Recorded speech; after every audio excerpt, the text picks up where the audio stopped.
সালাম আলাইকুম। দেশের অবস্থা,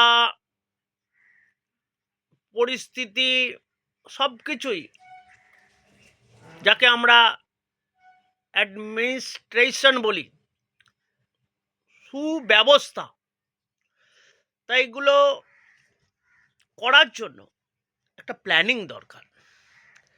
এই প্ল্যানিংয়ের মাধ্যমে সব কিছু পুরো পরিকল্পনাটাই সম্পূর্ণ হবে। তা আমাদের যে রাজনৈতিক পরিস্থিতি, এর আগে আমরা কংগ্রেসকে দেখেছি, সিপিএমকে দেখেছি, এখন তৃণমূলকে দেখছি। এখন একটা অন্ধ মানুষও বলে দেবে যে তৃণমূলের প্রশাসন বা দেশের সমাজ ব্যবস্থা ঠিকমতো চালাতে পারছে না। এখন যদি সমালোচনা করা যায়, রাজনীতিক পর্যালোচনা, তো দেখা যায় যে আমরা দিন দিন জিনিসপত্রের দাম আকাশ ছোঁয়া, পরিবার পরিচালনার ক্ষেত্রে খুব অসুবিধা হচ্ছে, দিন আনতে পান্তা ফিরোয়। মানুষ এখন ভালো রোজগার করতে পারছে না, চারিদিকে হাহাকার। এখন সেই পরিস্থিতি সমস্ত কিছু সামলায় একটা রাজনীতিক দৃষ্টিভঙ্গিতে যদি দেখতে চায়, তাদের উপরে মানুষ আশা করে যে শাসন ব্যবস্থা কতটা মানুষের হিতে যাচ্ছে, মানুষের ভালো কাজ করতে পারছে। সেখান থেকে দেখতে গেলে যে আমরা কি আশা করি, যে আমরা বাঙালি মানুষ পড়াশোনা করে শিক্ষিত হয়ে একটা চাকরি পেলেই হলো, এইরকমই আশা রাখি। ব্যবসা তো সকলে করতে পারে না। তো এই বর্তমান প্রশাসন চাকরির যে সুব্যবস্থা করে দেবে, সেগুলো আমার বলার অপেক্ষা রাখে না। কি কি ব্যবস্থা করছে, বিভিন্ন কেলেঙ্কারিতে জর্জরিত হয়ে যাচ্ছে আমাদের বর্তমান সরকার।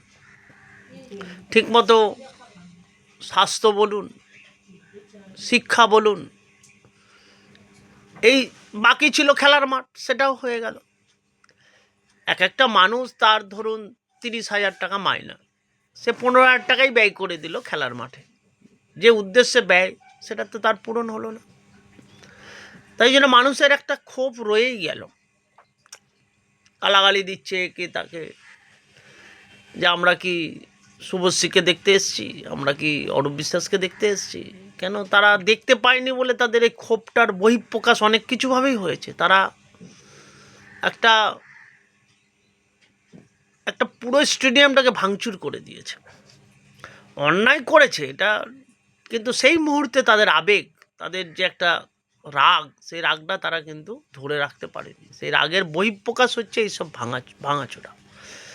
প্রচণ্ডভাবে ক্ষয়ক্ষতি করেছে। যদি এটা করা উচিত নয়, দেশের সম্পদ ভাঙা উচিত নয়।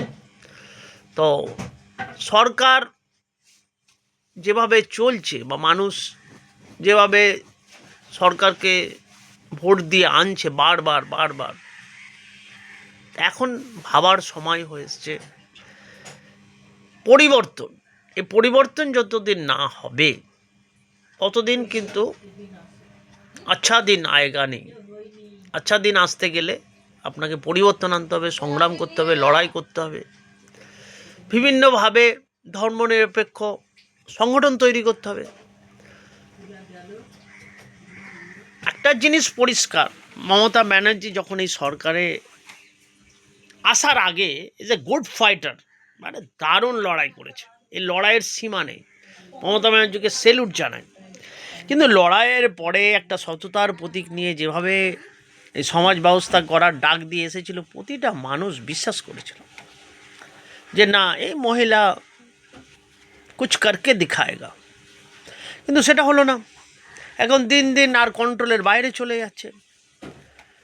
নার্স, ডক্টর বিভিন্ন জায়গায় ধর্ষিত হচ্ছে, কালোবাজারি বেড়ে যাচ্ছে, জিনিসপত্রের দাম বেড়ে যাচ্ছে, গোপনে অনেক কিছুই করছে প্রশাসন, জনগণের সম্মুখে আসছে না। যেটুকু দেখতে পাচ্ছি সেটুকুই মানুষ রেগে যাচ্ছে।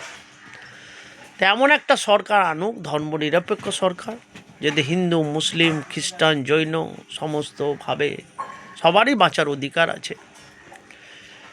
দুর্নীতি যাতে কম হয়, দুর্নীতি যাতে না থাকে, সেই সুব্যবস্থা সরকার, সকলের সহযোগিতা দরকার।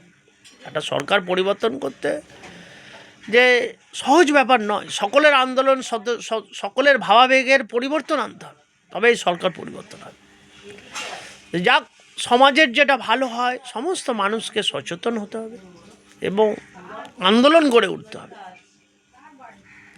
তো মমতা ব্যানার্জি বিরোধী হিসাবে দারুণ ফাইটার ছিলেন, কিন্তু সরকারি প্রশাসনে এসে সম্পূর্ণ ব্যর্থ। এই ব্যর্থতার দায়ভার স্বীকার করে নেওয়া উচিত এবং একসঙ্গে এতগুলো একাধিক পদ তিনি আকৃষ্ট করে আছেন, যার জন্য তিনি আরও কন্ট্রোল করতে পারছেন না। এবং তাদের যে আমচা চামচা এবং আদার্স মন্ত্রীরা বিভিন্ন অ্যাঙ্গেল থেকে এরা একদম খাঁটি বাংলায় বলে যে দুর্নীতিতে আচ্ছন্ন হয়ে পড়ে আছে। বেশিরভাগ মন্ত্রী জেলে চলে যাচ্ছে, আবার উনি সেটাকে বিজেপির যে মহান যে ব্যক্তি, যে আমাদের মোদিজি সাহেবকে আবার আপোস করে বিভিন্ন কায়দা করে আবার সবাইকে ছাড়াচ্ছে।